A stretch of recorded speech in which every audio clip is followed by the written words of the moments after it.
Charge minister fisheries മിനിസ്റ്ററും ഈ ജില്ലയുടെ ചുമതലയുള്ള ബഹുമാനനായ മംഗള വൈദ്യ, അതോടൊപ്പം നമ്മുടെ ഇവിടുത്തെ കാർവാർ MLA തുടക്കം മുതൽ കൂടെയുള്ള സതീഷ് കൃഷ്ണ സ്റ്റൈൽ, ജില്ലാ കളക്ടർ, SP അടക്കമുള്ള ആളുകൾ ഇവിടെയുണ്ട്. ഇന്ന് തീർച്ചയായും മംഗോള ഗസ്റ്റ് ഹൗസിൽ വെച്ച് IVയിൽ ചേർന്ന യോഗത്തിൽ വളരെ ഗൗരവതരമായ ഒരു ചർച്ച നടത്തിയത് നമ്മൾ ഇന്ന് ഏറ്റവും പ്രതീക്ഷ പകരുന്ന ഒരു നേവിയും ഈശ്വർ മൽപ്പയുടെ ടീമും SDRFും NDRF അടക്കമുള്ള ടീം മുങ്ങൽ നടത്തിയിട്ട് അവർ തന്ന റിപ്പോർട്ട് എന്ന് പറയുന്നത് എത്ര അടിത്തട്ടിലേക്ക് ഗംഗാവലിപ്പുഴയിൽ മുങ്ങിയാലും മരങ്ങളും വലിയ വലിയ പാറക്കല്ലുകളാണ് കിട്ടുന്നത് എന്നുള്ള റിപ്പോർട്ടിൻ്റെ അടിസ്ഥാനത്തിലാണ് 2 മണിക്കൂറിലധികം അങ്കോള IVയിൽ യോഗം ചേർന്നു. ബന്ധപ്പെട്ട ഡെപ്യൂട്ടി CM അടക്കമുള്ള ആളുകളുമായി DC-യും ഇവിടുത്തെ MLAയും ഇൻചാർജ് മിനിസ്റ്ററും ബന്ധപ്പെട്ടതിൻ്റെ അടിസ്ഥാനത്തിൽ നമ്മൾ നേരത്തെ പറഞ്ഞ ക്രെയിൻ, ഇറ്റാച്ച്, മൗണ്ടഡ് ബാർജ് എന്നറിയുന്ന പേരിലുള്ള ഒരു ഡ്രഡ്ജിങ് മിഷനാണ് ഇവിടെ എത്തിക്കാൻ ശ്രമിക്കുന്നത്. അതിന് 50 ലക്ഷത്തോളം അതിൻ്റെ ഒരു എസ്റ്റിമേറ്റ് ബന്ധപ്പെട്ട ഇവിടുത്തെ port director, Karwar port director captain Swamy അവതരിപ്പിച്ചു.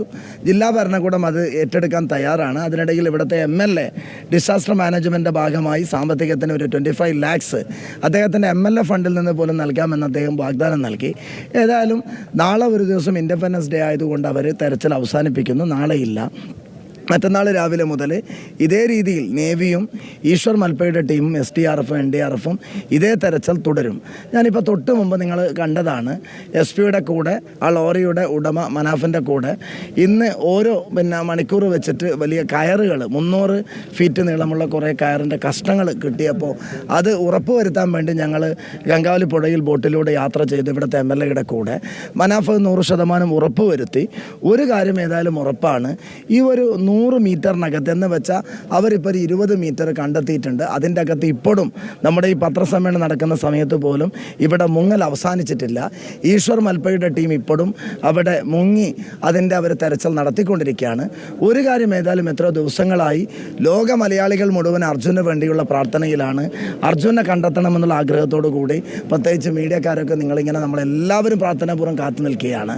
നമ്മളെ സംബന്ധിച്ചിടത്തോളം ഈ പുഴയിൽ ആ ചെളിമണ്ണിനകത്ത് ആ പാറയുടെ അടിയിൽ ആ മരങ്ങൾക്കടിയിൽ നമ്മുടെ ഭാരത് ബെൻസ്, നമ്മുടെ അർജുനുണ്ട് എന്നുള്ള കാര്യത്തിൽ ഒരു തർക്കവുമില്ല.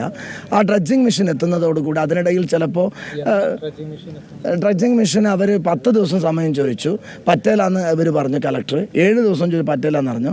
തിങ്കളാഴ്ചയോടുകൂടി ആ ഡ്രഡ്ജിങ് മെഷീൻ ഇവിടെ എത്തിക്കാനുള്ള ഉറപ്പും അതിൻ്റെ അഡ്വാൻസൊക്കെ കൈമാറി അതിൻ്റെ ഡോക്യുമെൻസും കാര്യങ്ങളൊക്കെ ക്ലിയർ ചെയ്തിട്ടുള്ള തീരുമാനമാണ് നേരത്തെ ചേർന്ന മീറ്റിങ്ങിൽ എടുത്തിട്ടുള്ളത്.